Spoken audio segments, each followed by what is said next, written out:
Cardi B did an interview with Kelly Rowland on Spotify and spilled some tea.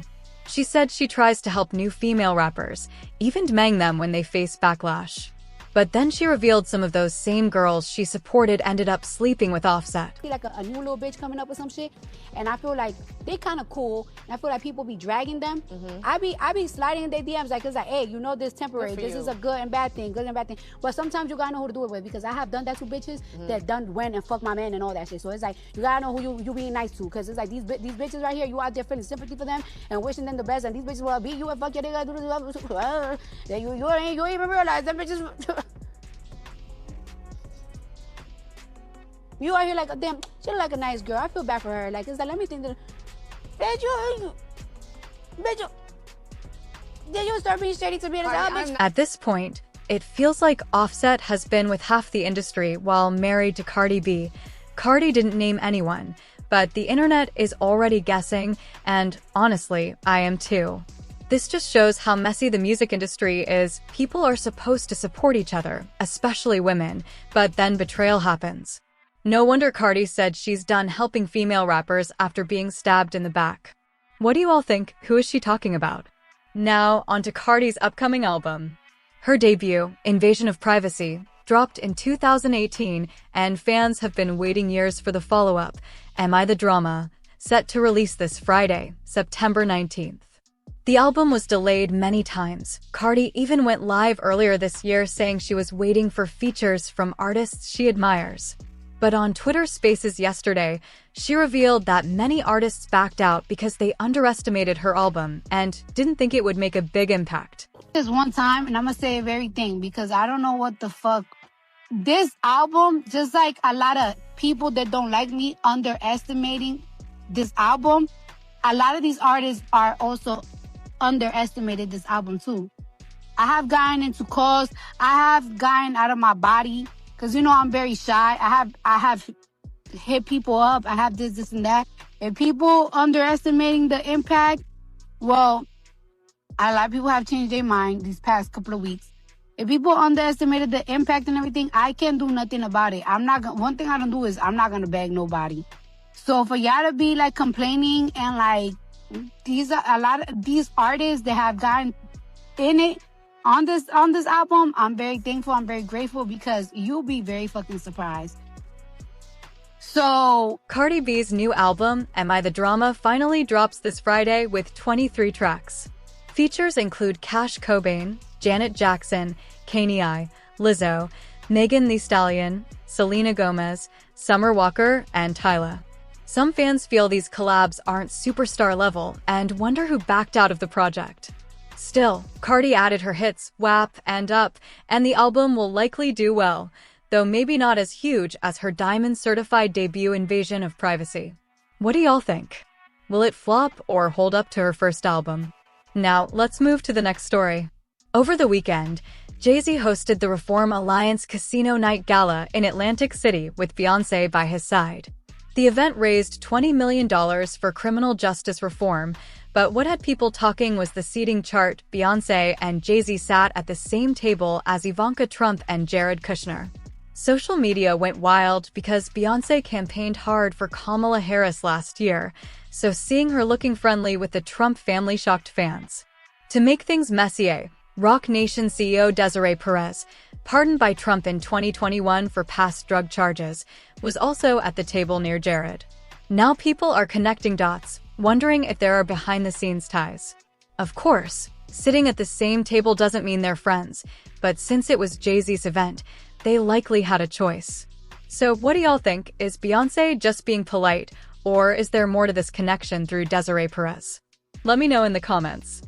Fans are not happy with Beyoncé after she sat with Ivanka Trump in Atlantic City. People have been saying it's always guilty by association until it's their fave. A user here said, weird how Beyoncé fans attack Taylor Swift for being guilty by association, but now are silent when it comes to Beyoncé. People even brought up the fact that Beyoncé was supporting the Buffalo Soldiers by wearing their shirts, and you can read the text here. A lot of fans are very upset because they said that Beyoncé campaigned for Kamala Harris, for a while, and they don't like the fact that she's aligning herself with MAGA. Then there's more tweets here of people saying this exaggeration with USA aesthetic was always weird, but so obvious. People even went to the extent of putting up old pictures of Trump and Beyoncé together. And this picture triggered it all. It is astonishing to see how many of you guys actually do not have a backbone.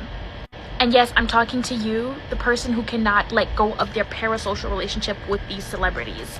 Beyoncé was seen sitting at a table with Ivanka Trump and the Kushners, right? And you still have the Beehive, or people just trying to make sense of why is she at the table? Why is she like interacting with these people? Why is she like Beyonce the billionaire? I love Beyonce down, but guys, these are still capitalists. They are billionaires. This is the same Beyonce who knows how many people are economically struggling and is releasing sacred after tour after everything. Beehive and Taylor Swift fans are the exact same because y'all are mooching up to the butts of these celebrities who do not give one single fuck about you.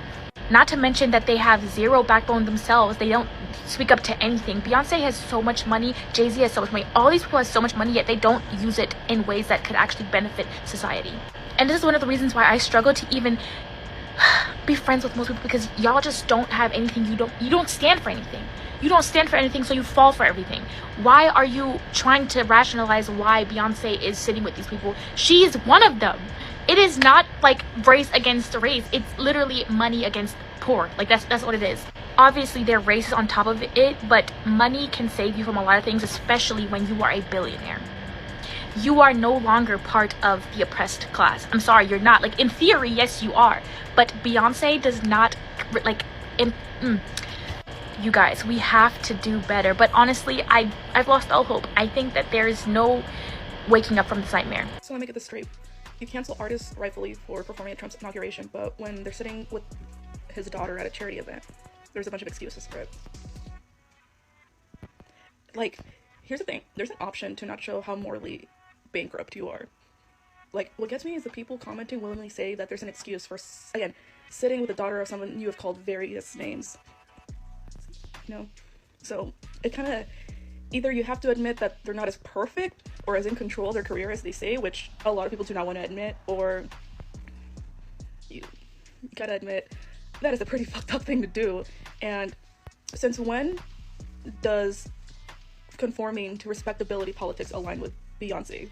Isn't that like part of the reason, you know, I know maybe various people have thought that she conforms to it, but isn't that kind of one of the cool things about her, how, you know, white society, you know, like in country music didn't accept her, so she went on to make an entire album that's very good, but I don't know. I can't speak for that, but I can speak for myself right now. My belief is this administration, I think, is beyond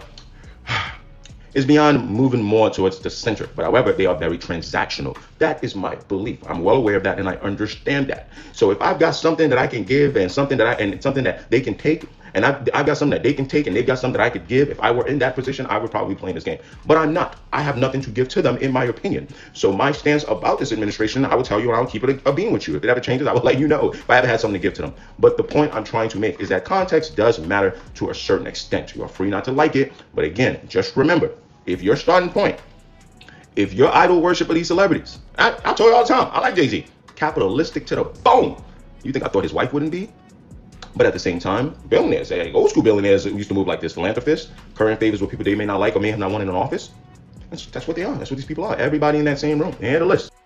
I think this whole thing with Beyonce and Ivanka Trump is reaching, because people don't understand that people in those positions tend to go to the same events. They're going to be seated together, whether they agree. It's not like these events have tables with just Republicans, just Democrats, and they all just sit together. That's not how these things work.